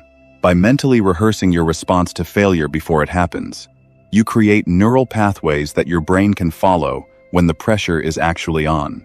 The third pillar is self-talk. The average human speaks to themselves at a rate of several hundred words per minute. During a failure, that internal narrator usually becomes a vicious critic. To master your biology, you must take conscious control of this narrative. You must replace "I am ruined" with "This is a temporary obstacle that I have the tools to solve." The fourth and most immediate pillar is arousal control through breathing. By using a technique called box breathing, inhaling for 4 seconds, holding for 4, exhaling for 4, and holding for 4, you send a physical signal to your brain that you are safe. This slows your heart rate and forces your prefrontal cortex back online. You cannot think your way out of a panic attack, but you can breathe your way out of one. This is the foundation of all bravery. The ability to control your breath so you can control your mind. To truly fail smarter, we must move beyond the idea of resilience. Resilience is the ability to bounce back to where you were before the hit. But in the high-stakes environment of the American economy, staying the same is not enough. You want to become what author Nassim Taleb calls anti-fragile. Things that are fragile break under stress. Things that are robust stay the same under stress. But things that are anti-fragile actually get better, stronger, and more efficient when they are subjected to volatility and failure. Your muscles are a perfect biological example of anti-fragility. When you lift a heavy weight that is beyond your current capacity, you create micro-tears in your muscle fibers. In the short term, this is a failure of the tissue, but the body responds by rebuilding those fibers thicker and stronger than they were before so that they can handle the same stress in the future. This is exactly how you must view your setbacks. Each failure is a micro-tear in your character. If you allow the recovery process of reflection and audit to happen, you will emerge with a mindset muscle that is far more powerful than the one you started with. Consider the story of the Apollo 13 mission in 1970. For the United States, this was supposed to be a routine moon landing, but an oxygen tank explosion turned it into one of the most terrifying failures in the history of exploration. The crew was thousands of miles from Earth in a dying ship with limited power and plummeting temperatures. The biology of every person in that room at Mission Control was screaming, "Panic!" Gene Kranz, the flight director, famously refused to let the amygdala take over the room. He didn't focus on the tragedy, or the potential for a public disaster. He stood up and told his team, "Let's work the problem. Let's not make it any worse by guessing." He forced his team to utilize micro-goals, mental rehearsal, and arousal control. They had to fail their way through a dozen different improvised solutions before they found the one that worked. Because they stayed in their logical brains rather than their fear brains, they turned a catastrophic failure into what is now considered NASA's finest hour. They didn't just survive. They proved that the human mind is the most powerful survival tool in the universe when it is properly calibrated. One of the most profound shifts you can make is to change your biological relationship with the rebound.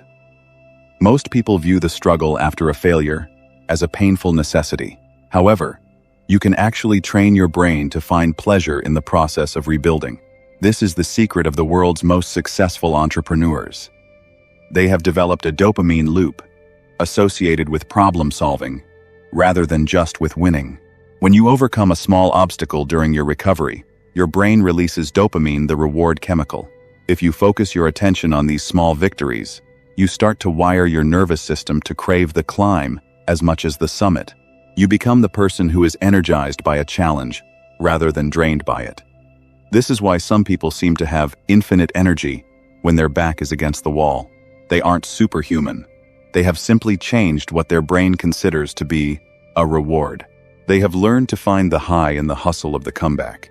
We often forget that our biology is deeply influenced by our physical surroundings. If you are trying to recover from a failure while sitting in a cluttered, dark room surrounded by the reminders of your mistake, you are making your biological recovery 10 times harder. To fail smarter, you must curate your environment for bravery. This means getting sunlight, which regulates your serotonin and helps with emotional stability. This means moving your body through intense exercise, which burns off the excess cortisol that is keeping you in a state of anxiety. In the US, we have a tendency to over-intellectualize our problems while neglecting our physical vessels. You cannot have a grade A mindset with a grade F biology. If you are struggling to find the courage to take your next big risk, start by changing your physical state. Go for a run, take a cold shower, or clean your workspace. These small physical actions send a powerful message to your nervous system. The crisis is over, and I am back in control. Once the body feels secure, the mind can begin to dream again. Finally, we must address the reality that many of us have become addicted to the stress of failure. Because we have lived in a state of high cortisol anxiety for so long, our bodies actually feel weird or wrong when things are going smoothly. We subconsciously create drama or sabotage our progress just to return to the familiar feeling of being under pressure. This is a dangerous biological cycle that will keep you trapped in a loop of setback and recovery without ever reaching true success. To break this habit, you must practice the art of active stillness. You must learn to be okay with the quiet moments. You must train your nervous system to operate from a place of calm intensity rather than frantic panic. Bravery is not a loud, chaotic energy. It is a quiet, steady resolve. It is the heartbeat of a person who knows that no matter what the world throws at them, their internal operating system is unshakable. As we move toward the final chapters of this audiobook, I want you to take a deep box breath right now.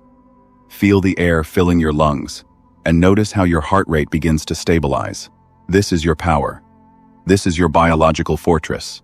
You are no longer at the mercy of your evolutionary instincts. You are a modern strategist who has mastered the ancient machinery of the brain. In the next chapter, we are going to talk about the long game, building sustainable momentum. Now that you have the biology of a warrior and the strategy of a CEO, I am going to show you how to ensure that your next success isn't just a flash in the pan, but the beginning of a lifelong trajectory of growth. We are going to discuss how to protect your winning streak while staying hungry for the next failure that will evolve you even further. You are becoming indestructible. You are learning to dance in the rain rather than just waiting for the storm to pass. And the most exciting part is that your brain is already starting to change. The neural pathways of fear are shrinking, and the pathways of bravery are expanding. You are becoming very, very free. Let's move to Chapter 9, Chapter 9. The Long Game Building. Sustainable Momentum. Robert Louis Stevenson said, "Don't judge each day by the harvest you reap, but by the seeds that you plant." We have traveled through the fire of the audit, the discipline of the 48-hour rule, and the biological mastery of your own fear. By now, you are no longer the person who started this audiobook. You have developed the scars of a veteran and the eyes of a strategist. But as you begin to see the first light of your comeback, we must address the most dangerous phase of the entire journey. This is the phase that I call the success hangover. It is the moment when you finally achieve a win, the pressure subsides, and you are tempted to believe that you have finally arrived. In the American landscape of achievement, we see this all the time. The one-hit wonder entrepreneur, the athlete who loses their hunger after the first championship, or the professional who climbs the ladder only to stop growing once they reach a comfortable salary. To fail smarter is not just about recovering from a single hit. It is about ensuring that your next success is not your last. Most people treat life like a series of sprints where they exhaust themselves to reach a finish line, only to realize that the finish line was an illusion. The truly elite understand that they are playing an infinite game. In this chapter, we are going to talk about building sustainable momentum. We are going to discuss how to protect your winning streak while remaining biologically wired for the next evolution. We are going to learn how to turn your temporary comeback into a lifelong trajectory of unstoppable growth. In the United States, our culture is obsessed with the big reveal and the final act. We love the story of the person who was broke on Monday and a millionaire by Friday. Because of this, we subconsciously view success as a destination, a place where we can finally stop working, stop failing, and stop feeling the pressure to evolve. This is a fatal misconception, because in a world of constant disruption, the moment you stop moving is the moment you start dying. If you view your comeback as a place to rest, you are simply setting yourself up for an even bigger failure down the road. Think about the high-profile businesses that dominated the market 20 years ago. They reached the top of their industry, and they decided that they had won the game. They stopped auditing their failures. They stopped taking calibrated risks, and they stopped innovating. They fell into the certainty trap, believing that their past success was a guarantee of future results. While they were celebrating their finish line, smaller, hungrier companies were failing, learning, and pivoting right underneath them. To play the long game, you must realize that there is no such thing as making it. There is only the continuous process of staying in the arena. The secret to sustainable momentum is moving your focus from goals to systems. A goal is a specific result that you want to achieve, like making $100,000 or losing 20 pounds. While goals are great for direction, they are terrible for long-term momentum. When you reach a goal, your brain stops producing the dopamine that drove you there, often leading to a post-success depression or a period of stagnation. Furthermore, if you fail to reach a goal, you feel like a failure, even if you made incredible progress along the way. A system, however, is a repeatable process that you follow every single day, regardless of the immediate outcome. A system is not, "I want to write a bestseller." A system is, "I write 500 words every morning before breakfast." When you fall in love with the system, you become immune to the emotional highs and lows of the win-loss cycle. You don't need a comeback, because you never left the process.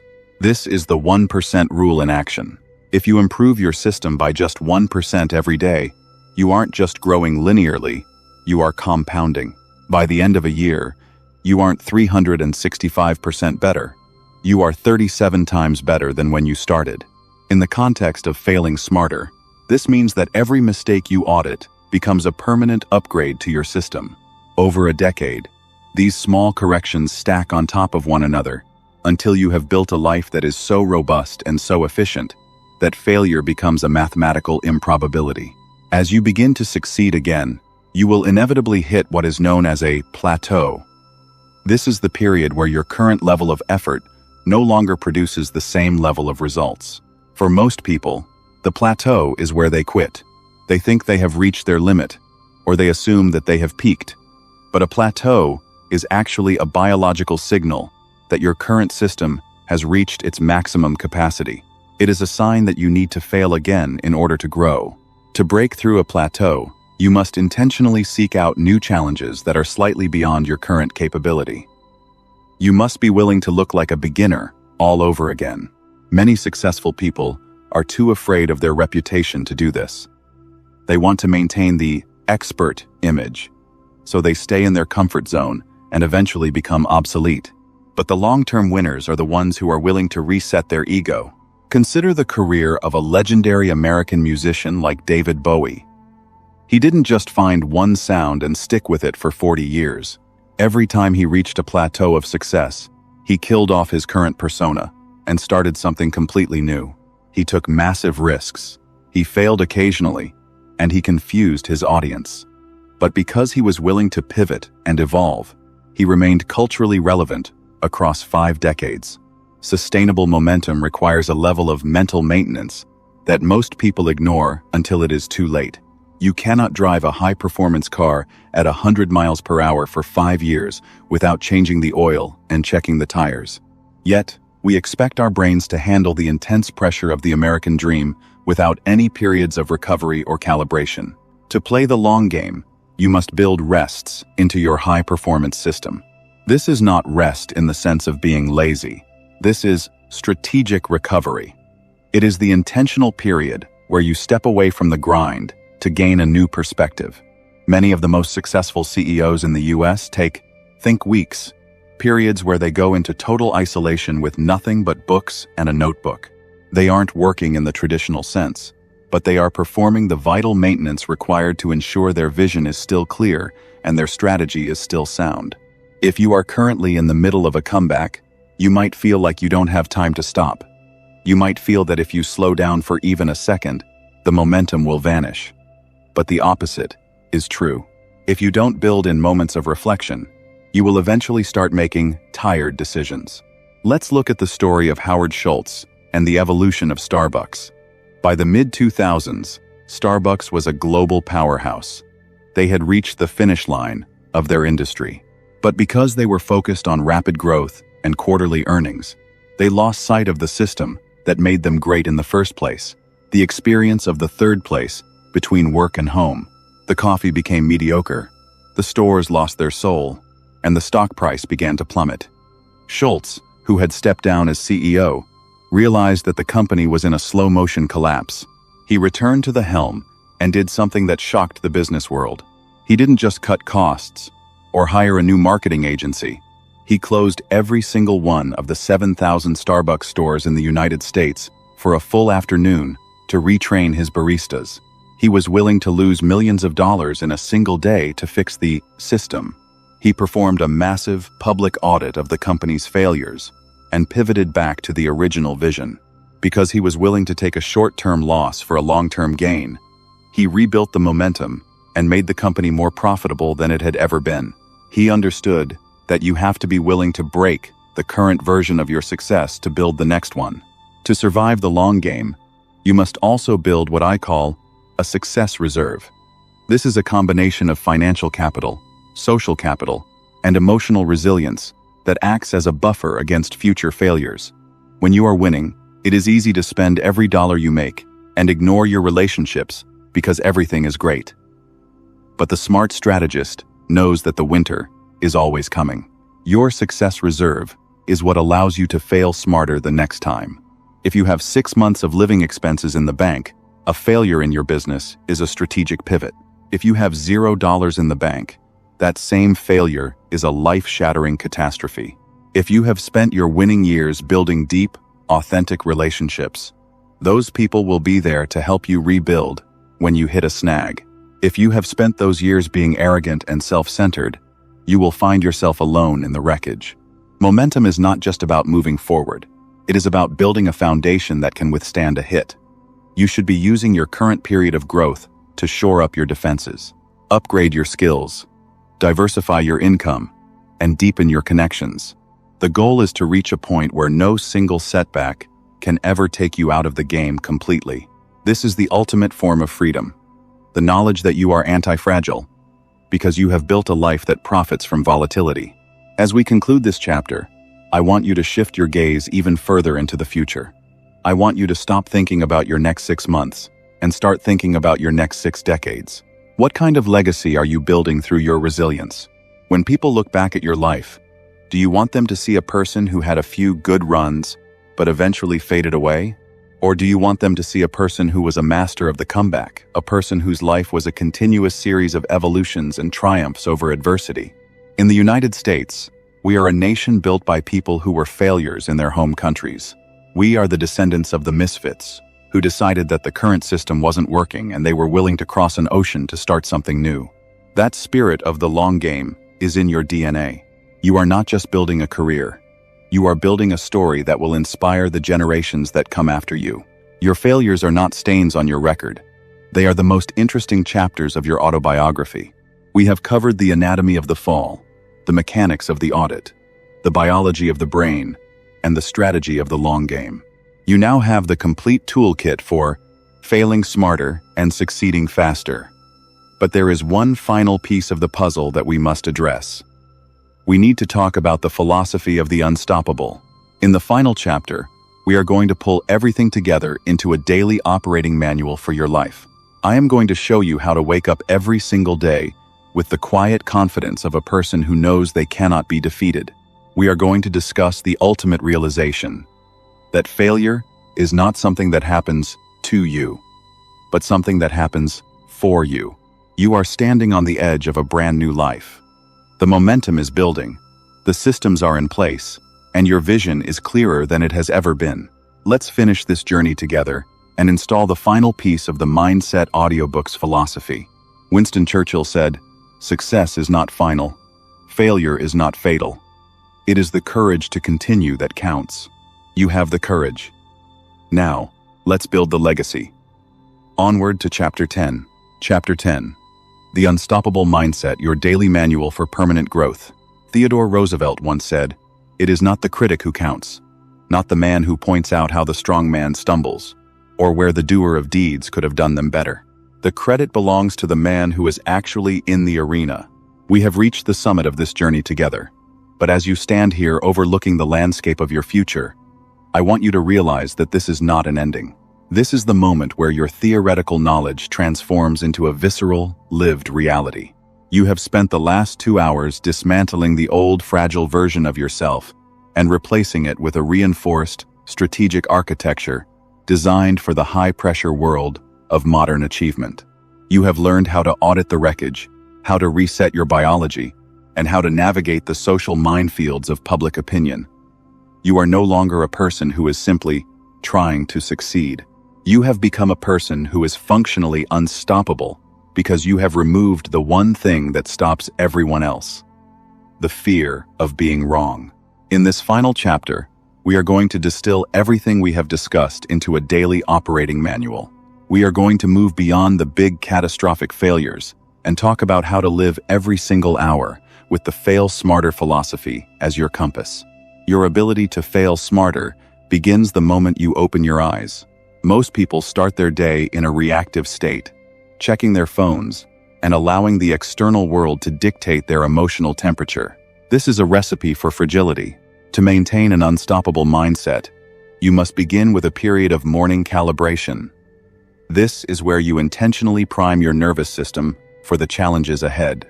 I want you to spend the first 10 minutes of your day visualizing not just your wins, but your responses to potential setbacks. This is what elite performers call pre-mortem thinking. Ask yourself, if I face a rejection today, how will I audit it? If my plan goes off the rails by noon, how will I maintain my arousal control? By rehearsing your resilience before you actually need it, you are ensuring that your logic brain remains in charge when the pressure spikes. You are deciding, before the world has a chance to tell you otherwise, that you are the architect of your emotional state. This calibration is not about being pessimistic, it is about being prepared. In the United States, we are taught to be optimists, but a blind optimist is easily crushed when reality doesn't align with their dreams. A strategic optimist, however, expects the best, but has already built the framework to handle the worst. As the day unfolds, you will inevitably encounter friction. It might be a small technical glitch, a difficult conversation, or a significant blow to your timeline. This is where the 4-8-hour rule we discussed in Chapter 3 gets compressed into the 4 minute rule. You do not have time for a full day grieving period in the heat of battle. You must learn to process the sting, breathe through the arousal, and perform a micro audit on the fly. When a setback occurs, immediately ask yourself, is this a variable I can control, or is this noise? If it is a variable you can control, execute a pivot instantly. If it is noise, let it pass through you without leaving a trace. This level of mental agility is what separates the masters from the amateurs. The amateur lets a bad morning turn into a bad day, which turns into a bad week. The master allows the failure to exist for only as long as it takes to extract the data, and then they return to the mission with increased focus. Remember that momentum is a physical force. It is much easier to keep moving in a new direction than it is to stop, mourn, and try to restart from zero. Treat your daily obstacles like a game of chess. If you lose a pawn, you don't flip the board and walk away. You look at the new configuration of the pieces and find the next best move. Before you close your eyes at night, you must return to the failure lab. This is the most neglected part of the high achiever's day, yet it is the most critical for long-term growth. I want you to keep a growth journal where you record 3 things every single evening. First, record your failure of the day. If you didn't fail at something, it means you didn't push your boundaries hard enough. Second, record the data point. What was the specific lesson that this failure provided? What did you learn about your market, your partner, or your own limitations? Third, record the system upgrade. What is the one small change you will make to your daily routine to ensure that this specific friction is reduced tomorrow? By doing this, you are ensuring that your sleep is a period of neural integration rather than just a period of exhaustion. You are giving your subconscious mind a clear problem to solve while you rest. When you wake up the next morning, you aren't just starting a new day, you are launching version 2.1 of yourself. This is the compound effect, applied to your character. As we move toward the conclusion of this experience, I want to leave you with a shift in perspective that will change the way you view the rest of your life. We began this audiobook by talking about how to handle failure so that you could get to the success faster. But the ultimate truth of the unstoppable mindset is that the success is not the trophy, the bank balance, or the public acclaim. The real success is the person you become through the process of failing and rebounding. If someone handed you $1 billion and a perfect reputation tomorrow without you having to earn it through struggle, they would be doing you a profound disservice. You would have the stuff of success, but you would not have the soul of it. You would be fragile, terrified of losing what you didn't build, and incapable of handling the inevitable volatility of life. The value of your life is found in your grit, and grit can only be manufactured in the furnace of failure. This is the great American paradox. We strive for a life of ease, but we only find fulfillment in the things that were difficult to achieve. From this moment forward, I want you to stop calling yourself a dreamer or a striker. I want you to adopt a new identity, the architect of resilience. You are a person who views every setback as raw material for a new and better structure. When life throws a brick at you, you don't complain about the impact. You pick up the brick and use it to strengthen your foundation. This identity is your shield against the success hangover and the grief pit. It allows you to stay humble when you are winning and stay hungry when you are losing. It gives you a rhythm that the world cannot break. You are no longer waiting for the external world to give you permission to feel successful. You are successful every time you audit a mistake. You are successful every time you pivot with grace. You are successful every time you choose the arena over the sidelines. In the United States, we often say that the sky is the limit. But for the person who has mastered the art of failing smarter, there is no limit. You are playing a game where every loss is just an investment in a future win. You have hacked the system of achievement by removing the penalty for being wrong. This makes you the most dangerous person in any room, the one who can't be discouraged, who can't be shamed, and who can't be stopped. As you prepare to step back into your world, I want you to remember that you are part of a community of gladiators. Here at Mindset Audiobooks, we don't just provide information, we build a brotherhood and sisterhood of high performers who refuse to settle for a mediocre, safe existence. You have taken a massive step today by investing 2 hours of your life into your internal operating system. Most people are busy looking for hacks and shortcuts, but you have done the hard work of deep psychological restructuring. If this journey has shifted your perspective, do not let this be the only time you hear these words. Repetition is the mother of all skill. Listen to these chapters again when you are in the middle of a dip. Listen to them when you are feeling the spotlight effect of public judgment. Let these principles become the background noise of your ambition. And before you go, I have one final request. If you are ready to commit to this new identity, if you are ready to turn your setbacks into your greatest strengths, then hit that subscribe button and join our community. Share your failure audit stories in the comments. Let us know how you are pivoting and what you are building. Your story might be the very thing that helps another person find the courage to stay in the arena for one more round. The world is chaotic, the market is volatile, and the critics are loud. But none of that matters anymore. You have the tools, you have the biology, and you have the strategy. You are an architect of resilience, and your greatest masterpiece is currently under construction. Go out there and fail smarter. Go out there and pivot faster. Go out there and show the world what the American spirit of resilience actually looks like. The future you is already waiting at the finish line, cheering for the person you are becoming right now. Thank you for listening. This has been Fail Smarter, Succeed Faster, brought to you by Mindset Audiobooks. Your journey doesn't end here. It begins the moment you turn off this audio and take your first calibrated risk of the day. The only way to fail is to quit. Everything else is just data. Now, get back in the arena. We will see you at the top.